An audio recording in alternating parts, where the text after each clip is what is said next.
First of all, let me say that I am delighted to be back home at Harvard. I'm also somewhat petrified at the grandeur of the poetic chair I'm occupying, a chair which has over the years grown into something more like a throne, owing to the long list of eminent persons who have occupied it. It's a tough act to follow, but I am comforted by the sense of having come home again and happy to be realizing my old student fantasy of what it's like to be on the other side of the desk. Now that I am on this side of the desk, all I seem to be able to think about is how it felt to be on that side. It felt good, if you want to know the truth, those 30-odd years ago, mainly because I was very lucky in my masters, Piston and Merritt in music, Kittredge and Spencer in literature, Demos and Hocking in philosophy. But there was one master who bridged it all for me, through whom the sense of beauty, analytic method, and historical perspective all came together in one luminous revelation. And I would like to dedicate these 6 lectures to his memory. He was Professor David Proll of the philosophy department, a brilliant scholar and a deeply sensitive aesthetician. It was in this now disdained and rather unfashionable field of aesthetics that I learned from him not only a great deal about the philosophy of beauty, but also the fact that David Proll was himself an instance of the beauty he loved in mind, heart, and spirit. Those are terribly old-fashioned words in these days of behavioristic obsessiveness, and I hope you will pardon such ancient words as mind, heart, and spirit, especially since I believe in them as strongly now as I did then. Perhaps the principal thing I absorbed from Professor Proll and from Harvard in general was the interdisciplinary spirit, that the best way to know a thing is in the context of another discipline. So these lectures are given in that spirit of cross disciplines, which is why I'll be speaking of music along with quixotic forays into such fields as poetry, linguistics, aesthetics, and even, heaven help us, a bit of elementary physics. The title of this lecture series is borrowed from Charles Ives, who wrote that brief but remarkable piece of his called The Unanswered Question way back in 1908. Ives had a highly metaphysical question in mind, but I've always felt he was also asking another question, a purely musical one: whither music? As that question must have been asked by musical man entering the 20th century. Today, with that century 65 years older, we're still asking it. Only it's not quite the same question as it was then. And so the purpose of these 6 lectures is not so much to answer the question as to understand it, to redefine it. Even to guess at the answer to whither music, we must first ask whence music, what music, whose music. It would be pretentious to assume that by the end of this series we will answer the ultimate question, but it's reasonable to assume that we'll be in a better position to make some educated guesses. Let me start with a particularly nostalgic and vivid recollection from my years with Professor Proll. The time back in 1937 when I first heard a recording of Aaron Copland's piano variations. I fell in love with the music. It seemed so fierce and poetic and utterly new.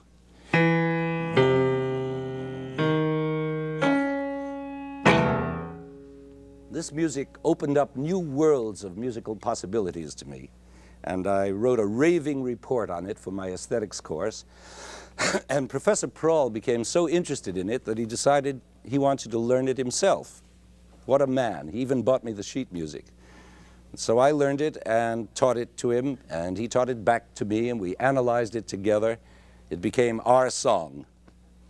Now, this is not just a sentimental anecdote, because as we were analyzing the Copland variations, I made a startling discovery that the first 4 notes of the piece, which are the germ of the whole composition, are really these 4 notes, with the 4th note an octave higher. And I suddenly perceived that these same four notes, in another order, formed the subject of Bach's C-sharp minor fugue from the Well-Tempered Clavichord. And then I discovered the same four notes transposed, with the first note repeated, germinating the variations in Stravinsky's octet. And the same four notes then popped up in yet another order and key as the initial motto of Ravel's Spanish Rhapsody.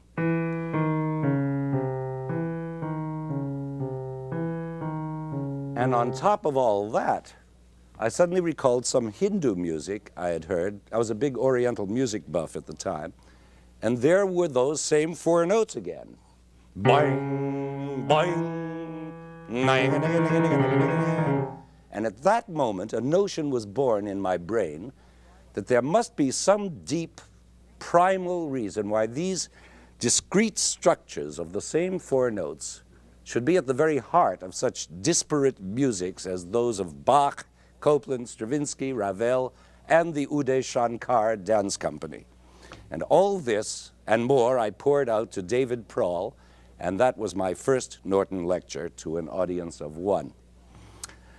From that time to this, the notion of a worldwide inborn musical grammar has haunted me. But I would never have dreamed of basing a lecture series on a notion so ill-defined and apparently non-verifiable if it were not for the extraordinary materials that have appeared in recent years on the similar idea of a universal grammar underlying human speech. I've been profoundly impressed and encouraged by the burgeoning of thought in this relatively new linguistic area, an area that might be called Chomskyan. By so naming it, I don't mean to restrict my observations to Noam Chomsky's work alone. It's a term of convenience, since he is the best known, most revolutionary, and best publicized name in that area. Along with his colleagues and disciples, many of whom are now in radical disagreement with him, he has produced a body of work that has reinvigorated linguistics to a point where it seems new light may be shed on the nature and structural functions of that elusive thing called mind. In other words, by studying in depth why we talk the way we do, by abstracting the logical principles of language, we may be in a position to discover how we communicate in a larger sense, through music, through the arts in general, and ultimately through all our societal behavior. We may even discover how we are mentally constituted, because language is species-specific. That is, it's common to all of us who belong to the human species, and only to us. Of course, tomorrow morning, cheerful new facts about dolphins or a certain chimpanzee named Sarah may throw a monkey wrench into the works, but meanwhile, this philosophical science called linguistics seems to have become our newest key to self-discovery. With each passing year, it seems to substantiate ever more convincingly the hypothesis of innate grammatical competence, as Chomsky calls it, genetically endowed language faculty, which is universal. It's a human endowment. It proclaims the autonomy of the human spirit. Well, so does music. But how do we investigate musical universality by so scientific a means as linguistic analogy? Music is supposed to be a metaphorical phenomenon, some kind of mysterious symbolization of our innermost affective existence. It lends itself more easily to description in purple prose than in equations. And even so great a scientist as Einstein said that the most beautiful experience we can have is the mysterious. Of course, he played the fiddle and he loved music. But then why do so many of us constantly try to explain the beauty of music, thus apparently depriving it of its mystery? The fact is that music is not only a mysterious and metaphorical art, it is also in itself a science. It is made of mathematically measurable elements, frequencies, durations, decibels, intervals. And so any explication of music must combine mathematics with aesthetics, just as linguistics combines mathematics with philosophy or sociology or whatever. It is precisely for this interdisciplinary reason that I am so attracted by the new linguistics as a fresh approach to music. Why not a study of musico-linguistics, just as there already exists a psycholinguistics and a sociolinguistics? All right, let's try it.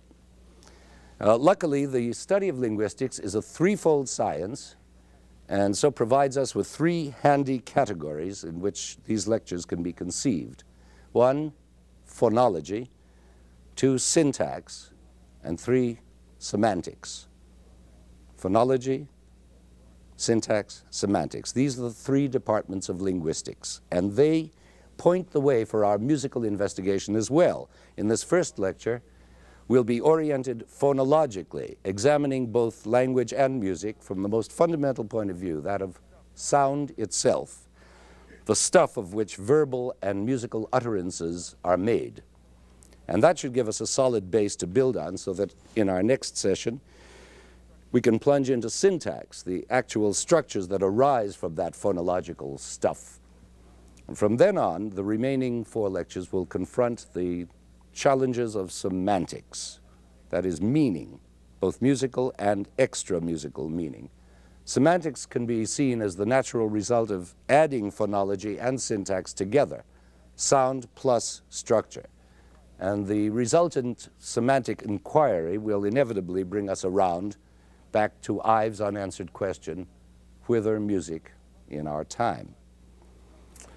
Well, now you can see why I became so excited when I began reading the new linguistics, which postulated the notion of innate grammatical competence, because suddenly my old undergraduate notion of a universal musical grammar was reanimated.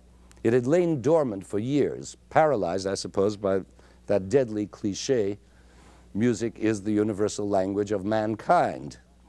After 1,000 repetitions of that one, usually with the connotation, support your local symphony orchestra, the well-meant phrase becomes not only a cliche, but a misleading one.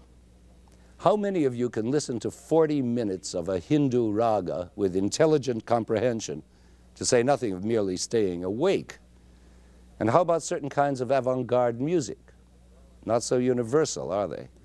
Well, thought I, so much for the universal language of mankind. But then, when I began reading the new linguistics, I thought, here's a fresh way to pursue my intuitive idea, which had grown stale and deteriorated into a platitude. In other words, by building analogies between musical and linguistic procedures, couldn't that cliche about the universal language be debunked or confirmed, or at least clarified? Okay, let's clarify. Universality is a big word and a dangerous one. At the same time that it implies likeness, it also implies diversity. Remember Montaigne's remark that the most universal quality of man is his diversity.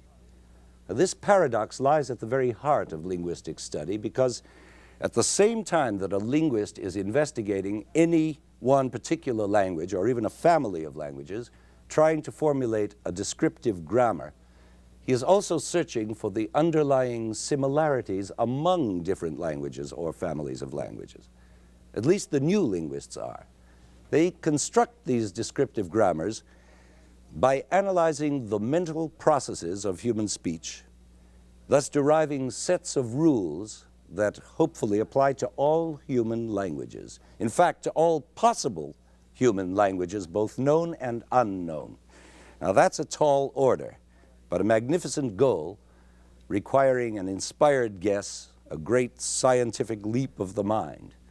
And if that goal can be attained, and the universality principle proved, it can turn out to be a timely and welcome affirmation of human brotherhood. But how do linguists go about such a task? Well, one way is by seeking out what they call substantive universals. For example, in the realm of phonology, which is our main concern in this lecture, linguists propose a substantive universal which says the following: all languages share certain phonemes in common. That is, minimal speech units that arise naturally from the physiological structure of our mouths, throats, and noses. Since we all share those features, we share likewise the sound ah, for instance, a sound produced by simply opening the mouth and vocalizing. Ah. Every normal human being can do this in any language. There is simply no exception, even though the vowel may vary according to the shape of the oral cavity or according to one's social background, producing such variants as class and class and class. But they are all versions of the same phoneme ah, and so must be considered universal. Now that's a substantive universal for you. Other linguists, of course I'm skipping enormous numbers of other substantive universals and distinctive features, and I don't want to burden you with all that. But certain other linguists go about seeking universals in different ways, such as etymologists, who point out that the interesting thing about the Spanish word hablar, to speak, and the Portuguese equivalent, falar, to speak, is not that they seem to be totally different words, but that they are the same word, deriving from the same Latin root, fabulare, but with phonetic deviations. Now, let's not go into why they deviated, though it's a fascinating subject. Let's agree only about the common origin. There's the key, common origin. Because if one continues in this way, working backwards through history in search of even earlier common origins, one arrives at startling points of universality.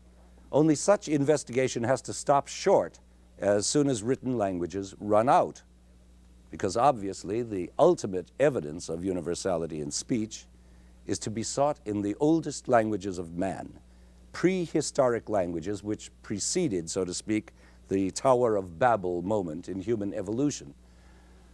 But such ancient languages simply don't exist. They were spoken millions of years ago, long before written languages were developed, which was only thousands of years ago. And so, being stuck without written evidence, historical linguists are forced into speculation. Ideally, what they're seeking is a parent language, one universal tongue that may have been common to all of early mankind. And that's the tallest order of all, because it means wandering in the mists of prehistory. One tangible accomplishment, at least, has been to find a name for this field of inquiry, and that name is monogenesis, denoting the theory of all languages springing from a single source. A fine word, monogenesis, and a thrilling idea. It thrills me, anyway, to the point where I stayed up all of one night making monogenetic speculations of my own. I tried to imagine myself a hominid and tried to feel what a very, very ancient ancestor of mine might have felt and might have been impelled to express verbally. I scribbled pages full of basic monosyllables which felt somehow right, which seemed to belong together, and which delighted me with their curious logic. I began by imagining myself a hominid infant, just lying there, contentedly trying out my newfound voice. And then I got hungry, calling my mother's attention to my hunger. And as I opened my mouth to receive the nipple, lo, I had invented a primal word, ma, mother. Now this has got to be one of the first proto-words ever uttered by man. Still to this day, most languages have a word for mother that employs that root, ma, or some phonetic variant of it. All the Romance languages, mater, madre, mère, so on, the Germanic, mutter, moder, the Slavic, mat, matska, the Hebrew, ima, Navajo, even Navajo, shima, even Swahili and Japanese and Chinese, they call her mama. Well, that was a small triumph, but then I began expanding. What about ma plus L, say, mal? Now there's a proto-syllable for you. And my first association, of course, was with all the familiar words connoting badness, malo, male, mauvais, all Latin-derived languages, of course. But then I thought, in the Slavic family of languages, that syllable connotes smallness, mali, malinki, and so on. Sudden hypothesis. Could there just possibly be a monogenetic connection way back then between the concepts of badness and smallness? Why not? Remember, we're being hominids now, and it's perfectly conceivable that what's small must be automatically bad. To be small is to be weak, to be only human, as against the powerful gods, as against a huge magical earth and sky. Hence, weakness is undesirable, hence bad. It's bad to have a small harvest, small energy, small stature, small dinner. Malo. Well, then, I thought, if that's true, then big must equal good. There must be a corresponding kinship between bigness and goodness. So on I went, searching through all the dictionaries I could find, and what do you think? I found it. Look, the most familiar root denoting bigness is GR, grrr, the growling of the big tiger, producing all those big words, grande, grandir, gros, great, grow, and even including groot in Dutch, where the G is softened to a guttural ch. Now, these are all Latin and Germanic, but again look at the Slavic, where again the G is gutturalized to ch, and behold the glorious word charoshi, which means so inevitably and comfortingly good. And chrabri is brave, and big, brave, good, and God. Somehow it all adds up. Way back, before and behind and beyond all these comparatively recent languages, there must lurk, I fondly hoped, one universal parent tongue which contains the great simultaneous equation big equals good and small equals bad.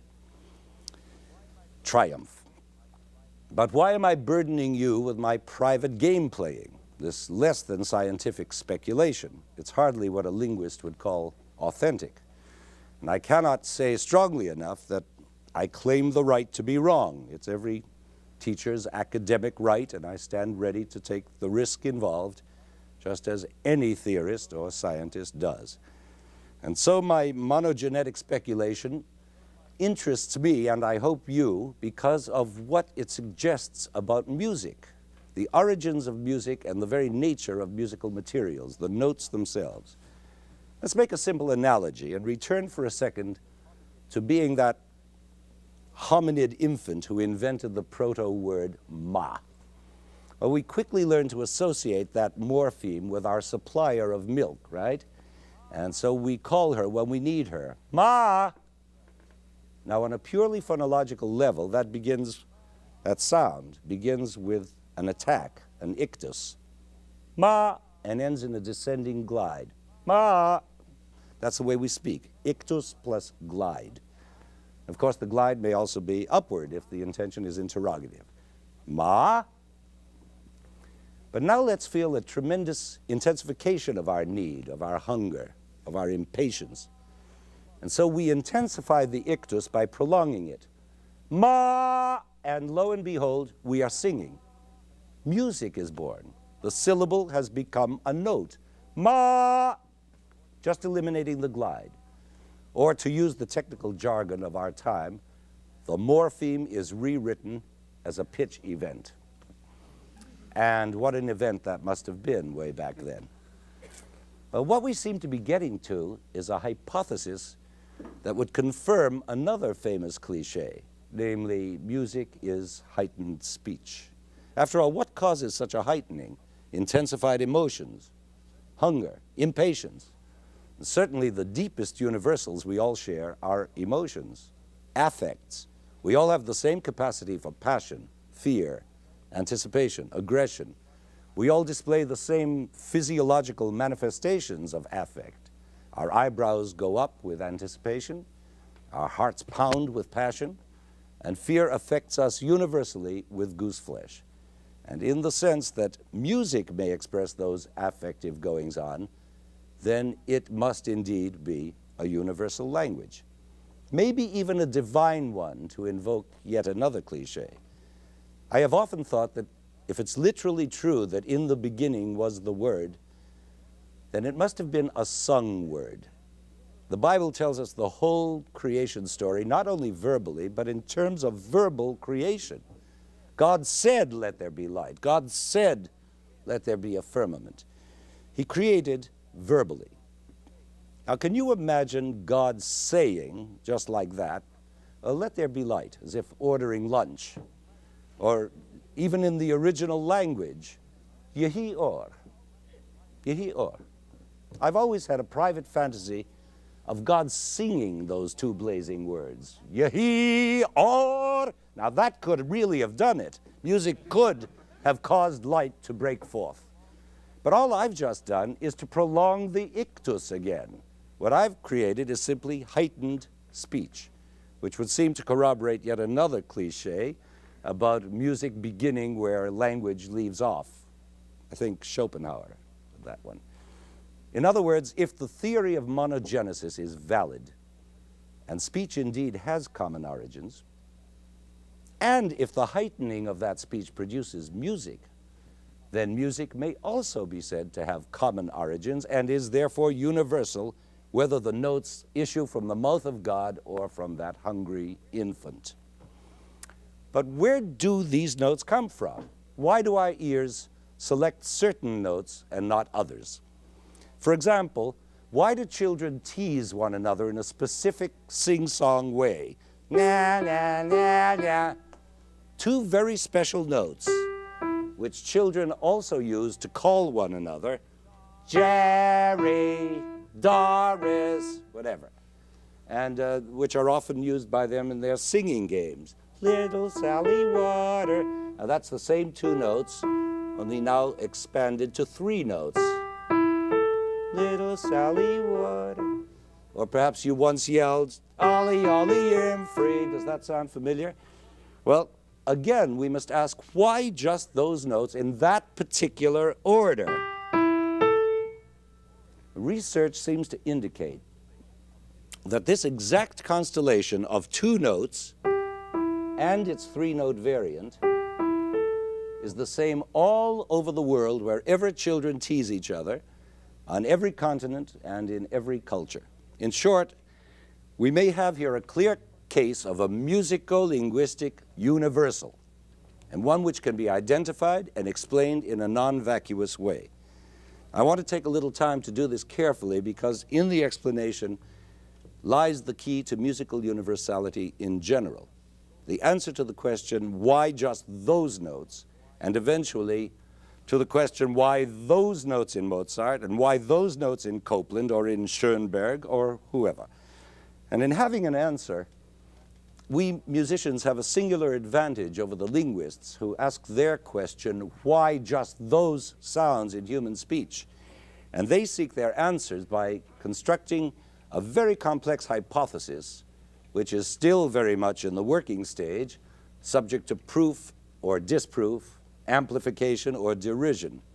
But we musicians are luckier. We have the built-in, preordained universal known as the harmonic series.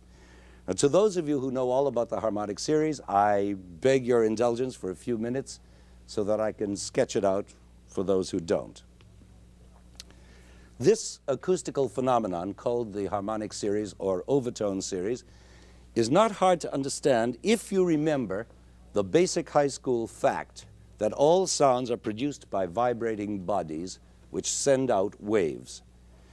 Now, if such a vibrating body is irregularly constituted, like this floor or this piano, it will emit waves which are irregular, and our ears will perceive them as noise. Ow. But if the source of vibration is of a consistent structure, like any one of the strings in this piano, it will emit regular waves, and we hear them as a musical tone.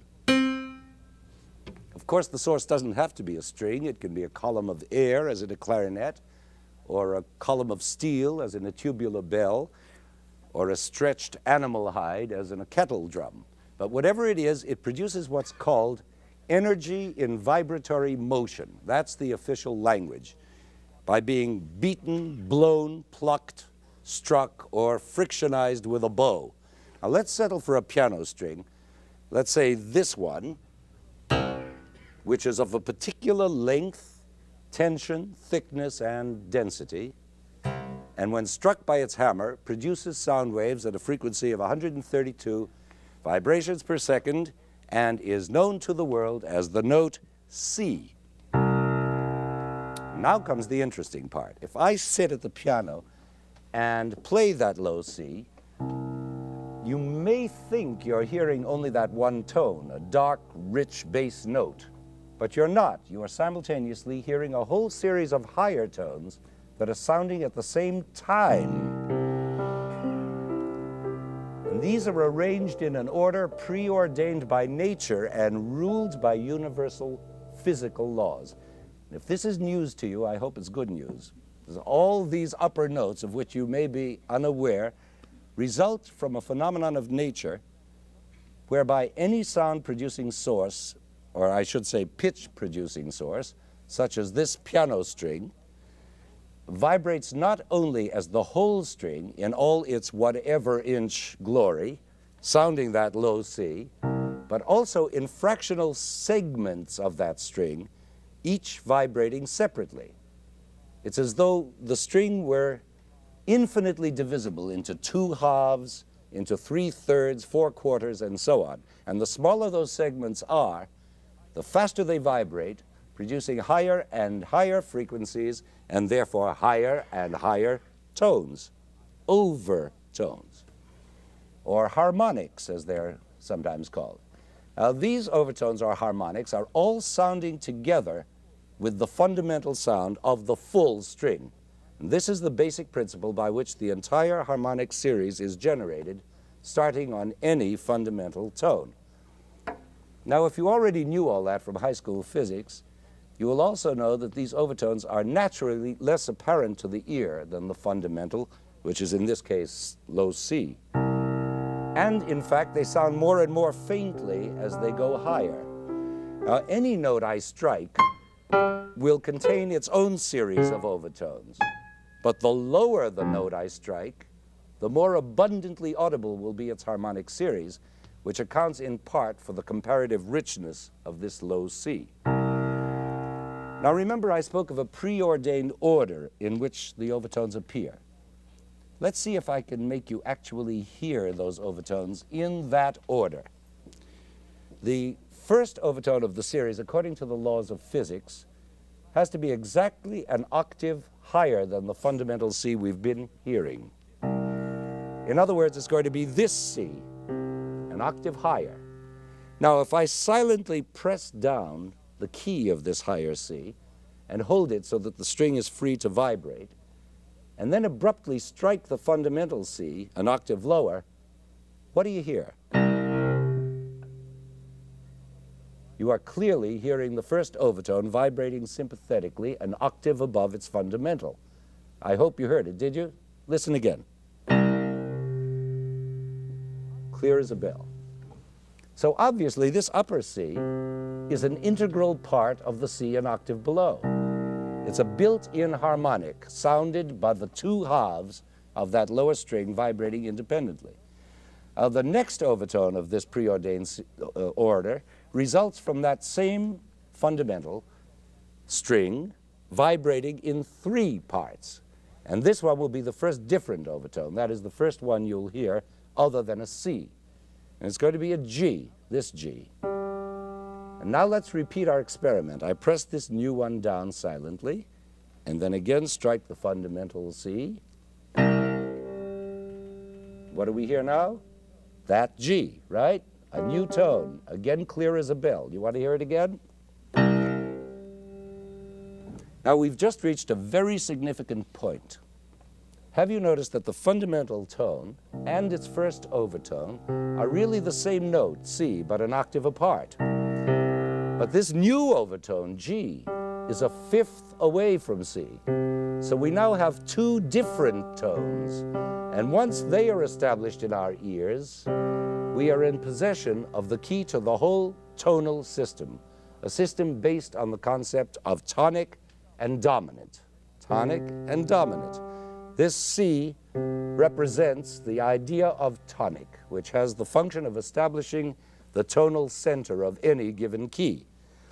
And the function of the dominant is to aid and abet in the establishment of that tonality through a special relationship it enjoys with the tonic, owing to their proximity in the harmonic series. But more of that later. Right now, on to the next overtone, which is again a C, a fourth higher than the G we just heard. Shall we repeat the experiment? I press it down silently. There it is. You hear it? I'll do it again. Now the next one is again a new pitch, this time a third higher than its predecessor. Notice that the intervals are getting progressively smaller as we ascend the series. It began with an octave, and then a fifth, and then a fourth, and then now a third. And this new overtone will be this note E. Listen. It's a bit fainter, but it's there for all to hear. Shall I try it again? Hear it way back there? One last time. It's clear. And there you have the first four overtones of the series. The fundamental plus 1, 2, 3, 4. Three of which are different pitches. Those three. Now it must be obvious to you that these three notes, rearranged in scalar order, constitute what is known as the major triad, which is the very nucleus, the cornerstone of most of the music we hear from day to day, whether it's a symphony or a hymn or a blues. And this triad, with its tonic-dominant relationship, plus the third sandwiched in between, this triad is the foundation of Western tonal music as it is developed over the last 3 centuries or so, along with the development of our Western culture in general. And let's not make the mistake so many people make of regarding this triad as a basic universal. That's a misapprehension that's far too common, in that it fails to recognize that our Occidental culture is only one of many world cultures, in spite of its current prevalence and worldwide influence, and in spite of the fact that it thinks it's the only important culture. A perfect example of this, in fact, of this misconception, arises with the very next overtone in the series, which is a stranger to Western tonal culture. In fact, this next overtone doesn't even appear on the piano, which means I can't demonstrate it for you as I have all the preceding ones. More exactly stated, it is not to be found on the piano in its natural, pure form as it derives by physical law from that fundamental C string. Let me digress for a moment to tell you why. You see, this piano, like all keyboard instruments, is a tempered instrument, which means simply that its notes have been tempered or tampered with. I don't mean a joke by that. I just mean to clarify the word, so that each one of these notes can serve its function in all 12 keys at once. This readjustment in tuning became inevitable when music reached its tonal adulthood around 1700 and found that it didn't have to remain in one key from the beginning to the end of a piece, but could modulate from one key to another in the course of it. But the notes deriving naturally from the harmonic series will work in only one key at a time. Do you follow that?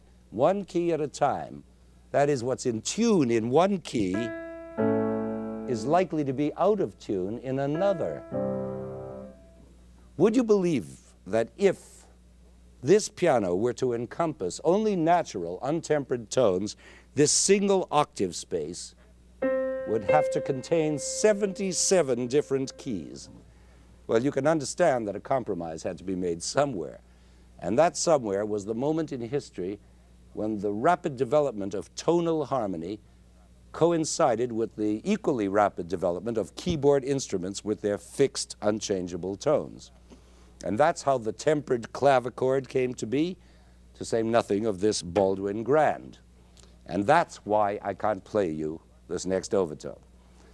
But actually, if we approach it pianistically in our ascent of the harmonic series, we find it somewhere around here, lying in the crack between this B flat and this A. It's one of those blue notes. Now that blue note can be construed by the human ear as either the higher version of the note, B flat, or the lower version, A. In either case, it requires a little push up or down to be accommodated on a piano. But whichever way we construe it, it becomes our newest overtone. So we are now equipped with 4 different overtones: the C, plus the G, plus the E, plus that blue note, that dubious A. Or if we rearrange them in scalar order, C, E, G, and sort of A. And here we hit a real musico-linguistic universal, because now we can understand and explain that famous worldwide teasing chant. Na, na, na, ollie, ollie, im free. Because all it is a constellation of those first 4 different overtones with the tonic omitted, or rather implied.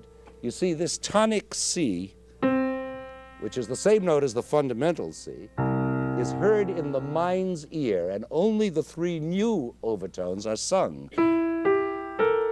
And so these 3 universal notes are handed to us by nature on a silver platter. But why are they in this different order? Because that's the very order in which they appear in the harmonic series. G, E, and sort of A, and Q, E, D. Now this is a substantive universal, the sort of thing linguists hunger for, but the likes of which are simply not available to them. Indeed, as we ascend further in our harmonic series, more and more fascinating and incontrovertible universals keep appearing. For instance, this next new overtone is this one, that is the next new overtone, is this one, D. And so we now have 5 different tones to play with, which we again put into scalar order. And presto, a new universal is given us, the 5-note or pentatonic scale.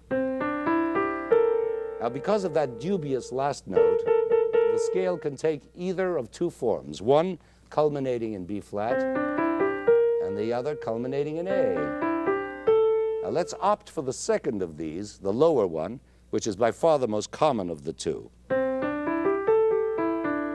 Now, this is humanity's favorite pentatonic scale. And by the way, this is the scale you can find so easily on your own piano by playing only the black notes. In fact, the universality of this scale is so well known that I'm sure you could give me examples of it from all corners of the earth, as from Scotland, pure pentatonic, or from China,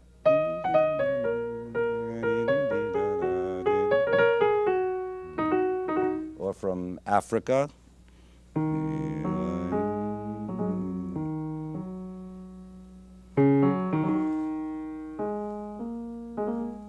and from American Indian cultures, and from East Indian cultures, and from Central and South America, and Australia and Finland, and, well, that's a true musico-linguistic universal. But let's be careful about making linguistic analogies. We could conceivably equate a fundamental tone, such as this C, with the basic morpheme ma, which we discovered before, and then extend the parallel by equating the overtones of that fundamental C with a set of words evolving from that ma syllable.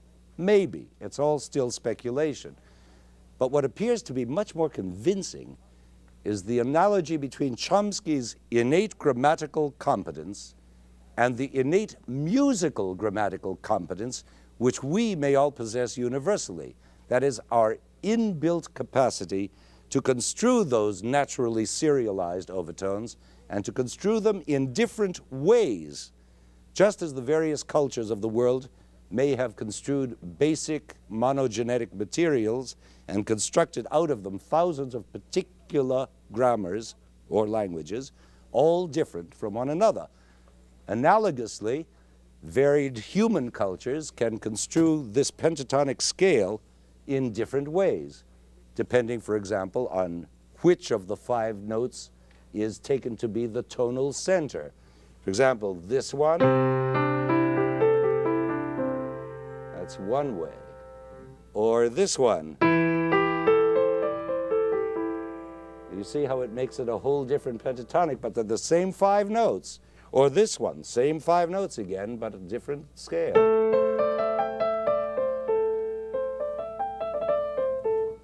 And there is always that blue note to be considered.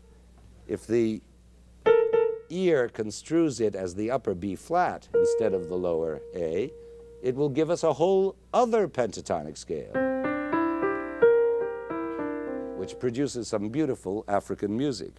And there are even more complex processes, which we won't go into, but which account for the existence of the highly differentiated Japanese pentatonic scale.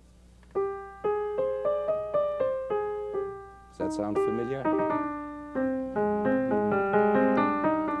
Or the unique pentatonic of Balinese music.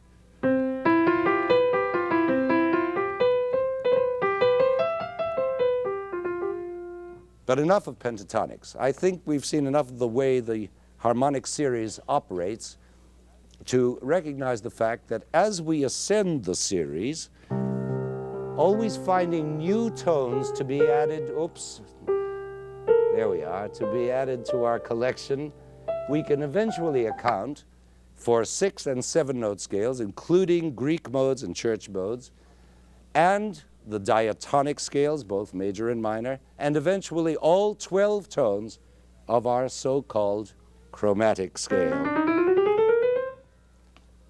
which is, of course, due to the miracle of tempering. We get those 12 equidistant tones. And you may well ask, why just 12 tones? Patience, you'll find out in a minute. But even these 12 tones don't exhaust the potential of the harmonic series. The upper reaches of the series continue to furnish us with intervals even smaller than the half tones that make up our chromatic scale. Intervals such as quarter tones, or even thirds and fifths of tones, all of which still inhabit areas of experimentation and electronic research. To say nothing of microtones, which are such an essential part of so much Oriental music. But the overriding fact that emerges from all this is that all music, whether pop, folk, symphonic, modal, tonal, atonal, polytonal, microtonal, well-tempered or ill-tempered, music from the distant past or the imminent future, all of it has a common origin in the universal phenomenon of the harmonic series. And that is our case for musical monogenesis. But is it necessarily a case for universality? Think. What about those Hindu ragas that so many people find difficult to comprehend? Well, I suggest a simple answer in the light of our linguistic analogies. Just as the grammars of human languages, even mutually unintelligible ones, may have sprung from the same monogenetic sources, so in the same way, highly varied musical tongues, which are also strangers to one another, can be said to have developed out of their common origins. In purely phonological terms, these tongues are tonal languages that have developed out of a universal, naturally ordered tonal structure. Now, I trust you realize that all this has been enormously compressed and undocumented by historical musical examples, because that would take all night. But this is not a linguistics course, nor is it a history of music course. What we're trying for is a very high overview of musical development in terms of a vocabulary constantly being enriched by more and more remote and chromatic overtones. It's as if we could see the whole of music developing from prehistory to the present in 2 minutes. Now let's again pretend we're hominids and that the smash hit of the moment is, let's say, Fair Harvard. Here we are in our hominid hut crooning, Fair Harvard, and now maybe our wives and maybe our prepubescent sons join in, and automatically we're singing not in unison, but in octaves, since men's and women's voices are naturally an octave apart. And with blessing surrender thee. Now that octave interval, I wish I could sing an octave so I could really show you what I mean. But that octave interval happens to be the first interval of the harmonic series, as you remember, right? Okay, now centuries pass, and the next interval of the harmonic series is assimilated by humanity, namely the fifth. And now we can be singing this. By those festival rites. Now, of course, this little change brings us forward a mere 10 million years into the 10th century AD and into a fairly sophisticated musical culture. But now we admit the next interval of the series, the fourth, and now we can mix intervals of the octave and the fifth and the fourth.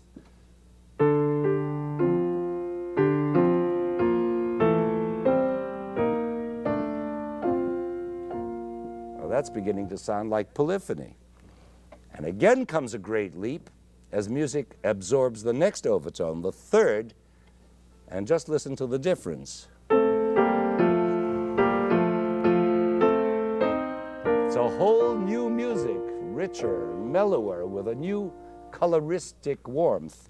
And as we know, this new interval of the third, because I like the older sound better, but anyway, as we know, this new interval of the third introduces into music the phenomenon of the triad, so that now Fair Harvard can begin to sound more like its Victorian self.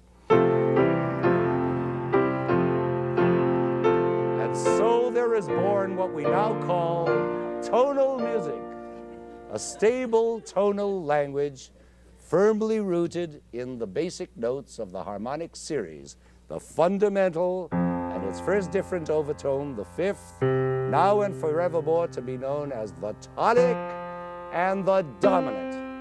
And that fifth interval really does dominate, because once this tonic-dominant relationship is established, it's a field day for composers. There can now be fifths of fifths of fifths of fifths, each one of them a new tonic producing a new dominant, a whole circle of fifths, 12 of them in fact, always winding up with the starting tone, whether proceeding upwards, let's say from the low C, G, D, A, E, B, F sharp, C sharp, G sharp, D sharp, B flat, F, C. That's again C, believe it or not. Or proceeding downwards, starting from that, C, F, B flat, E flat, A flat, G flat, E flat, C. Oh, I'm sorry. C, back to C. That's a circle of 12 fifths, and that's the answer I promised you. That's how we get the 12 different tones of our chromatic scale. In other words, if you take all those 12 of the circle of fifths and put them together in scale order, you'll get this.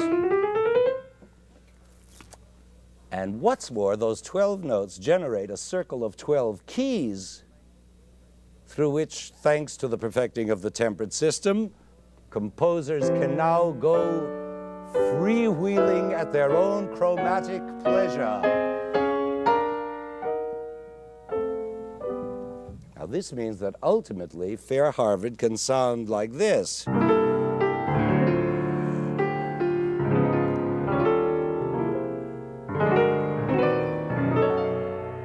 Now that's chromatic porridge.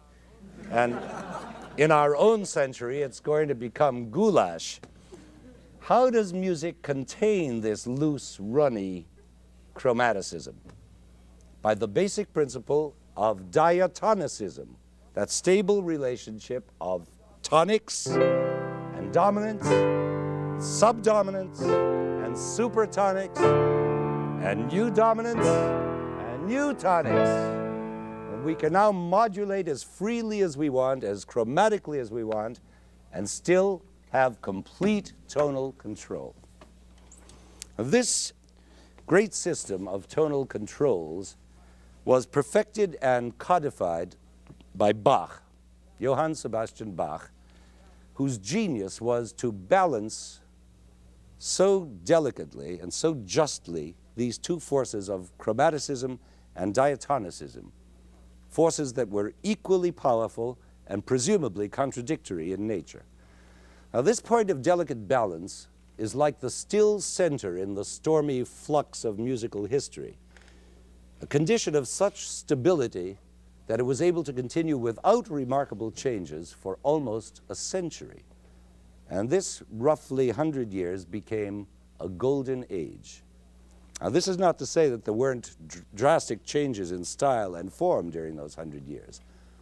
Because after all, this golden age saw the emergence of a whole new Rococo style, to say nothing of the phenomenal rise of sonata form in the hands of such giants as Carl Philipp Emanuel Bach and Haydn and Mozart and Beethoven himself.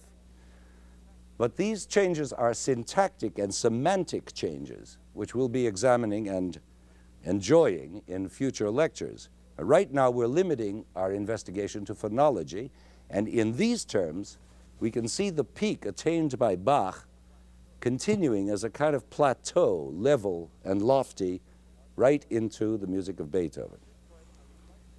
Now, at this point, I would like to invite you to listen with me to one of the supreme examples of this golden age, Mozart's G minor symphony, a work of utmost passion, utterly controlled, and of free chromaticism, elegantly contained. I'll try to prepare you a bit, somewhat, with a few illustrations of this control and containment so that you can hear the symphony, hopefully with fresh phonological ears.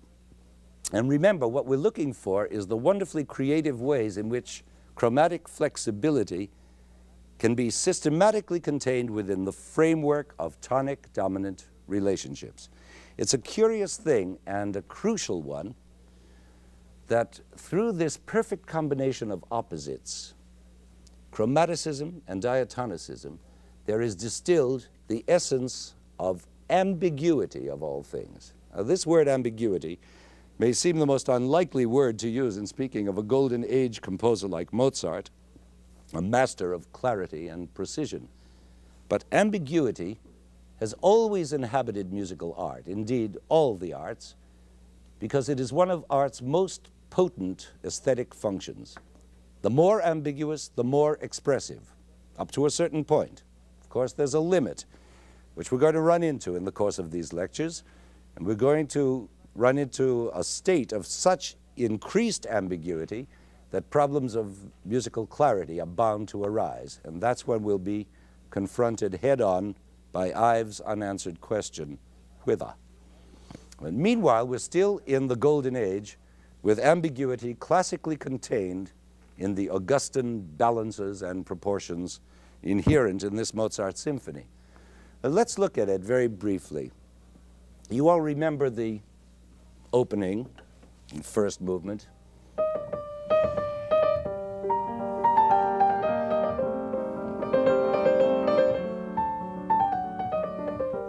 Now, this whole section moves quite easily and diatonically from its G minor tonic to its first cadence, which is, naturally enough, on the dominant. And just as easily slipping back into the tonic. Back we are. Now, of course, you remember that this tonic-dominant relationship arises from the adjacency of the fundamental tone, in this case G, with its first overtone, that basic interval of the fifth. And from there, the music proceeds by a circle of fifths, a downward circle of fifths, to its relative major B flat. which is exactly where it's supposed to be for the appearance of the second thematic section.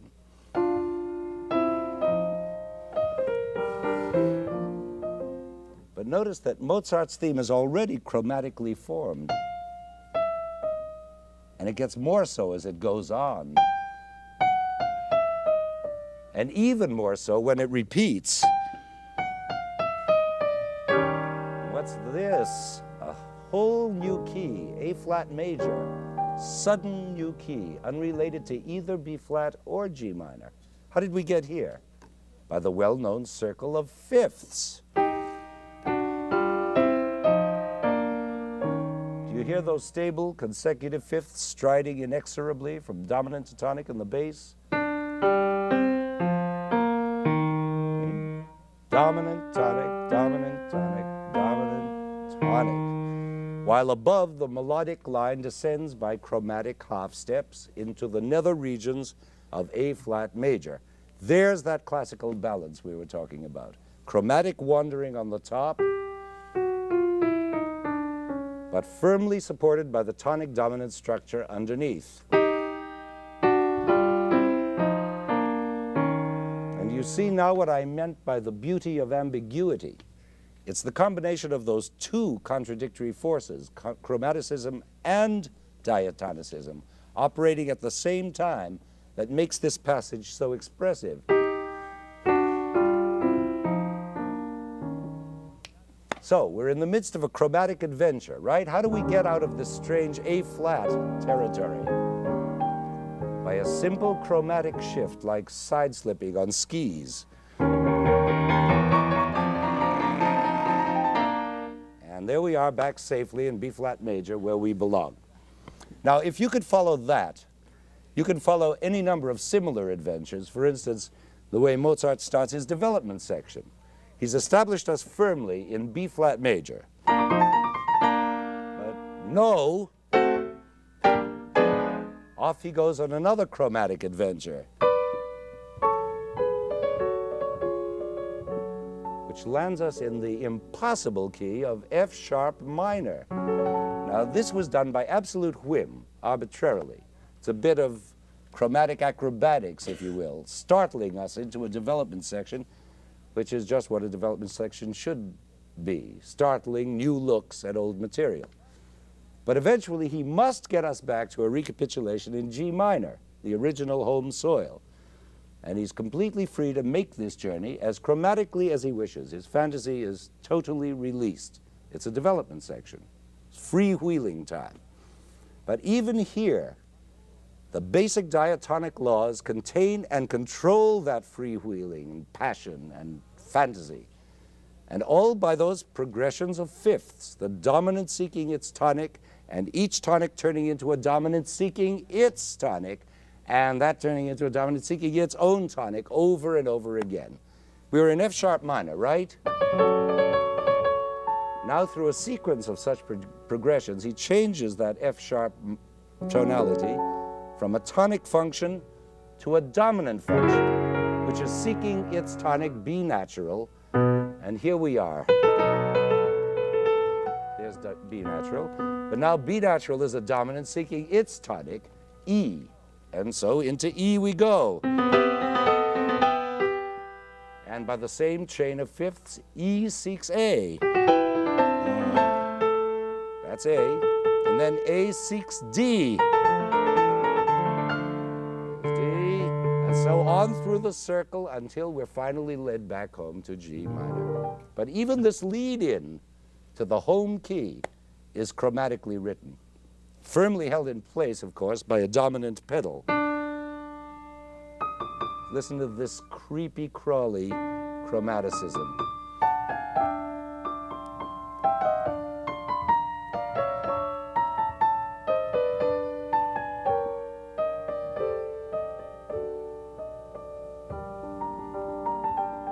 Back to our oh so gratifying and welcome recapitulation in G minor.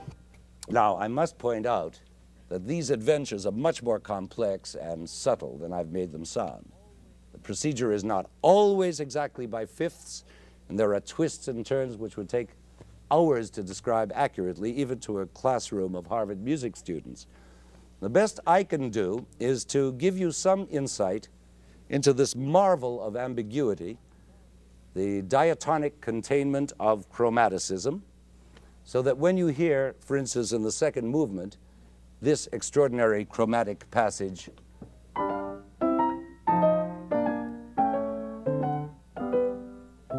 you can also be aware of the strong diatonic underpinnings, those fifths, again, striding inexorably from tonic to dominant. See if you can hear them.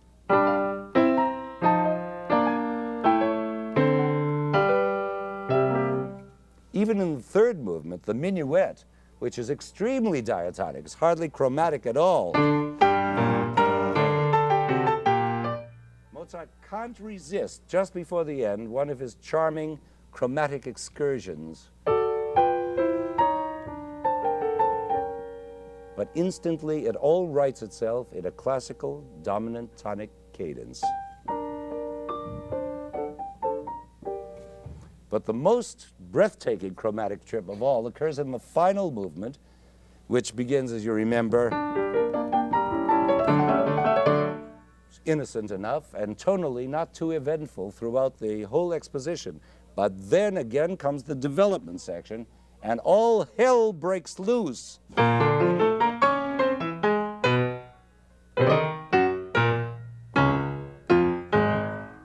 Do you realize that that wild atonal sounding passage contains every one of the 12 chromatic tones except the tonic G? What an inspired idea. All the notes except the tonic.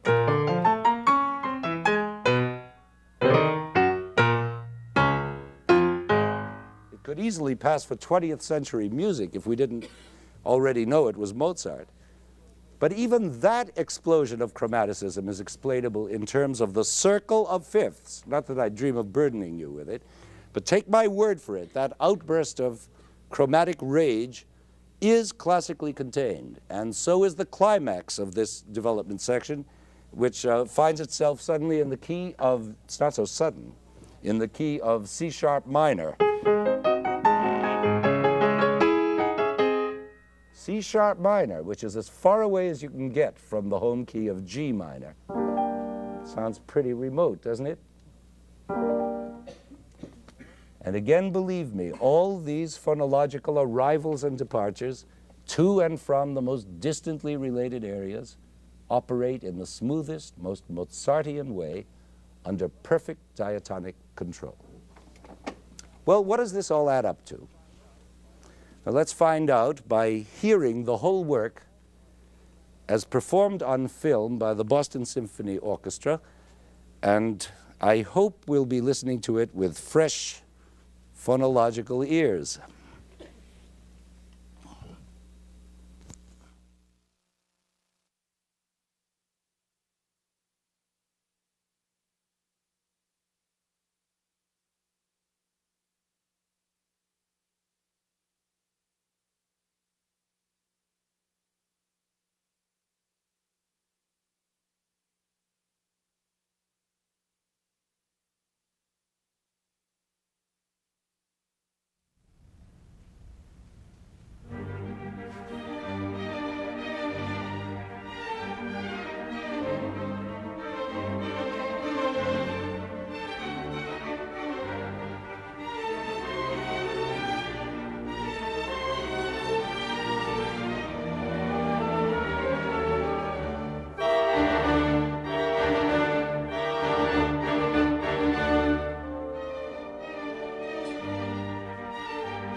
What a piece.